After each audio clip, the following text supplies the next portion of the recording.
Perşembe pazarının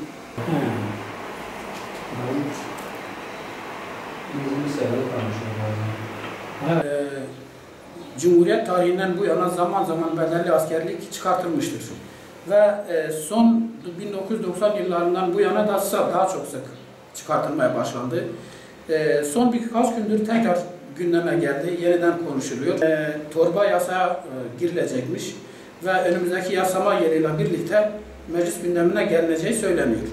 Ve bugünkü gündeme baktığımıza göre 25 yaş sınırı var, 25 ve üzeri deniliyor. 15.000 lira para ücreti ve 25 gün askerlik yapılacak. Bu şekilde bir bedelli düşünülüyor. Şimdi bu bedelli denildiği zaman isterseniz biraz da Osmanlı dönemine göz atalım.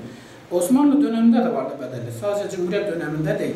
Yani küllerinden doğmuş olduğumuz o Osmanlı İmparatorluğu'na dönüp baktığımızda bedelli vardı. Peki orada nasıl vardı bedelli? Osmanlı'daki bedelli, diyelim ki bir ailede 2 çocuk varsa ve 2 çocuktan diyelim ki ikisi de aynı yaştaysa ikisini aynı anda askere götürülmezdi. Niye? Çünkü ikisi aynı anda askere götürüldüğü zaman geride kalan aile mağdur olunurdu. Bu düşünceyle birini alırlardı askere. Daha sonra o tezkere aldıktan sonra öteki alınırdı. Ondan sonra diyelim ki maddi durumu iyi olanlar. Birine diyordu ki senin maddi durumun çok iyi, bir at getireceksin icabında. Bedelli karşılığında tezkere almış olacaksın. Bakıyor öteki biraz daha maddi imkansızlıklar içerisinde boğuşuyor. Ona biraz daha düşük şeylerle tezkere aldırılırdı, yani bedelli yapılırdı.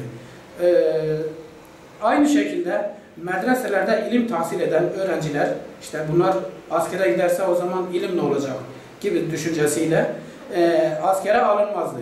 Onları eğiten medrese öğretmenler yine askere alınmazdı. Şimdi gelelim günümüze.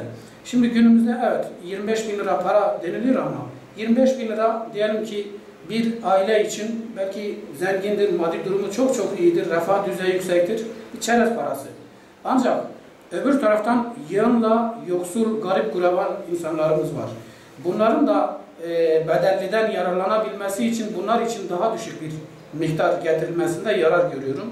Aksi halde adaletsizlik olur ki adaletsiz kalan bir ülkede güneşsiz bir dünyaya benzer denilen bir söz var. Yani hayatın her anlamında adalet uygulamak lazım. Fakir fukarayı da düşünmek lazım. Garip gurebayı da düşünmek lazım. Evet, bedelli çıkması gerekiyor mu? Gerekiyor bence. Çünkü artık konjonktür değişti, dünya şartları değişti, savaş halleri değişti. Evet. Tabii ki askerlik uygulaması, bedelli askerlik uygulaması güzel bir uygulamadır. Türkiye'deki vatandaşların büyük çoğunluğunun istediği bir uygulamadır.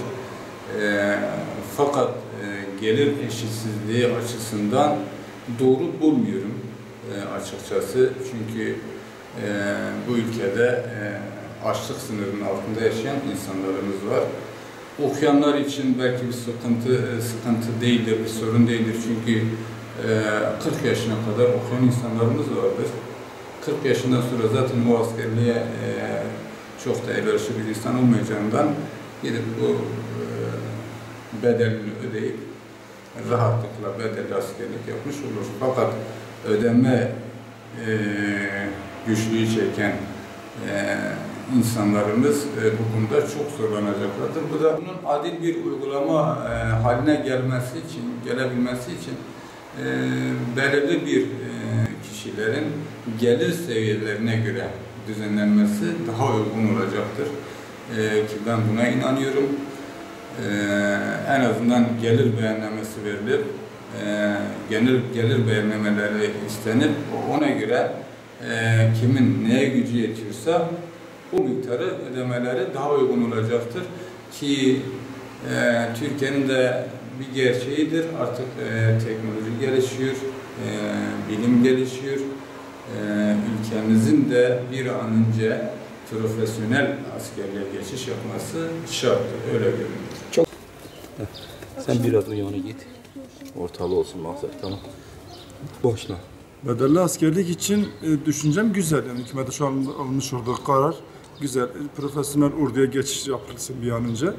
Yani şöyle bir durum var, yani şu anda ekonomi durumu iyi olanlar mesela kalkıp sadece 15-20 milyon lira vermesi farklıdır. Ama ekonomi durumu iyi olmayanlar o zaman ne yapacağız? Zorunlu askeriye gitmek zorunda kalacak. Ama şöyle bir adalet olabilir, yani insanların gelirine göre bir tespitte bulunursa bu daha iyi olur. Yani hükümetin almış olduğu karar o konuda yanlış.